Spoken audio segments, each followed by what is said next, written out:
So the explosion of economic activity we're going to see in this coming century is massive. And some of it, just because of the mechanics of how China, Germany, and Russia are failing, is going to be front loaded. The Ukraine war means that the German industrial model is dying. The Ukraine war plus demographics plus mismanagement means the Chinese model is dying. And Russia, even if they win, is basically fencing itself off from the world.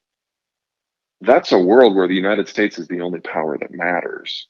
That's a world in which the United States needs to double the size of its industrial plant just to make the goods that the population has become accustomed to. That will generate the fastest economic growth we have ever seen. And on the backside of that transition period, our supply chains will be local, they'll be closer to their consumers, they'll have fewer steps, they'll be harder to disrupt, they'll be broadly immune to things that happen in the Eastern Hemisphere. It will employ people that are from this continent and serve people who are from this continent. We finally get to where we would have been probably in 1950 if the world wars had not happened. And that is the start of an American century. Oh, well, one of the beautiful things about geography is it does not change very quickly. I mean, you're talking under normal circumstances, thousands of years to have an evolution in something that would make a meaningful difference. So history is just events playing off across the same geography, often in the same way, it's just in different eras with different personalities. So once you figure out, the mechanics of a region, like how the mountains and the plains and the rivers and the oceans interplay to create the entity that is there, the culture that is there, you can then dial back through history till you get to the beginning. And one of the things I enjoy most, and I try to make this core to most of my work, is telling the story from the very beginning, like, pre-industrial, not just pre-industrial, but pre-sedentary agriculture, to see how, as the technology evolves, our relationship with our geography changes. The geography doesn't change, our relationship changes because all of a sudden we have a new tool.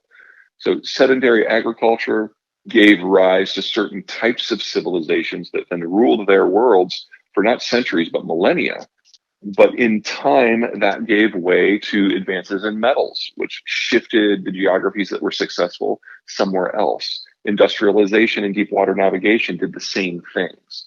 And so the story replays, but kind of with a new player. And I just find that entire process fascinating. And a lot of what the book is showing how through these technological ages we got to where we are.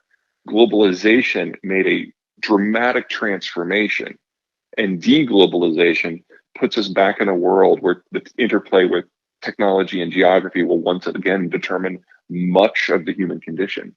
And we're already knee deep in that transition. Yeah, I think you're right. I think we're going to have a lot more of that. So the very concept of mercantilism is that you try to keep the sensitive parts of your economy not just insulated from everybody else.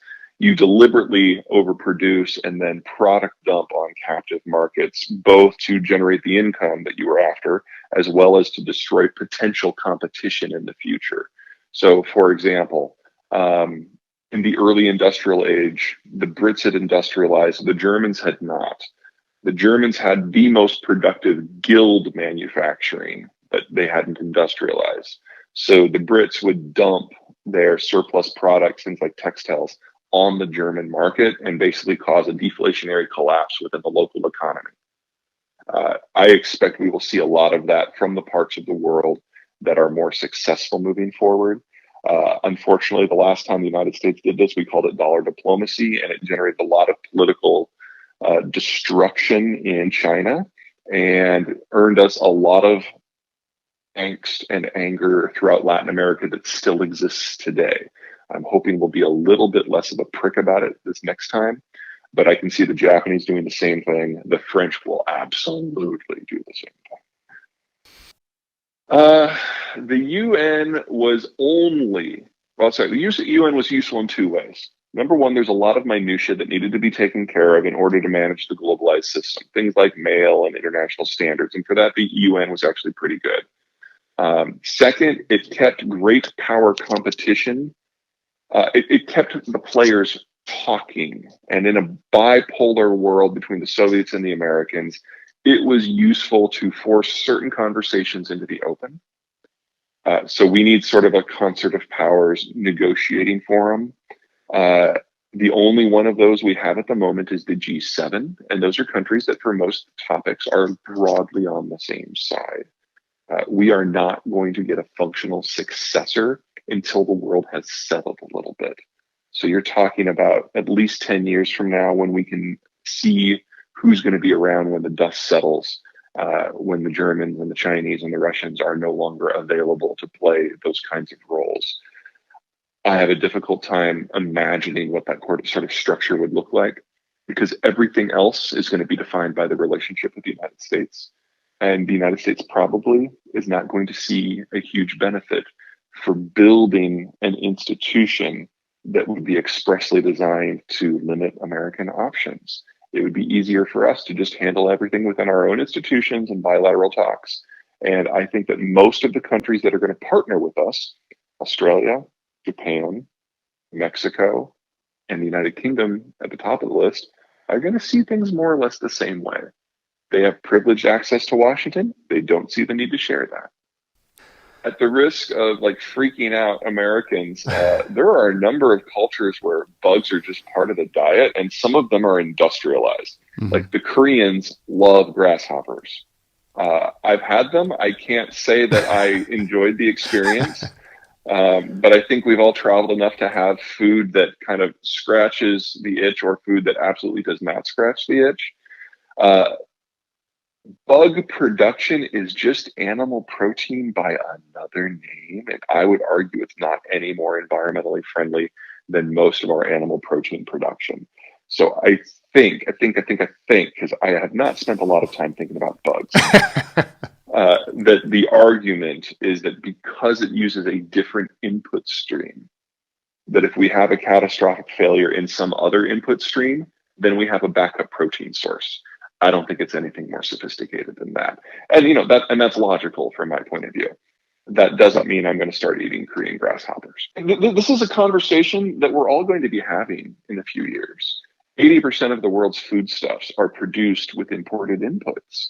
And if you break down the input stream, you have a choice between either finding something else that is more appropriate to the inputs you can access, or not eating.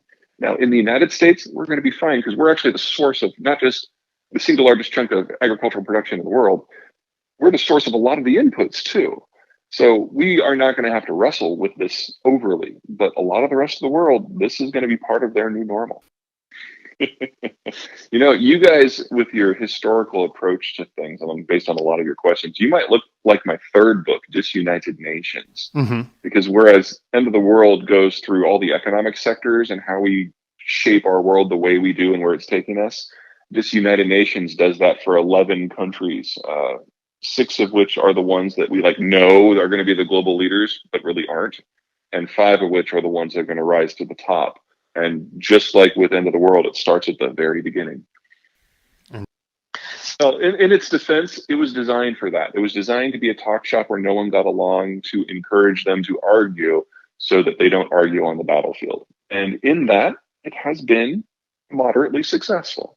Whereas the League did not. The difference between the interwar period and the Cold War period is that the United States decided to lead in the Cold War period, whereas with World War I, we stepped in, we helped finish the war, but then rather than build a structure that would prevent the factors that created the war from reasserting themselves, we left, which guaranteed that those factors reasserted themselves. Right. And we got ourselves in another war. Now, looking forward, us backing away from the world, in my opinion, is strategically unwise, because it will guarantee the creation of regional powers that will eventually challenge American interests. And we will have to do this all over again. But the people who believe my way, that engagement is the way you improve the human condition and ultimately guarantee American security, we have lost every presidential election 7 times in a row. And this last one, we didn't even have somebody on the ticket. So Americans, for the moment, do not agree with me. And that is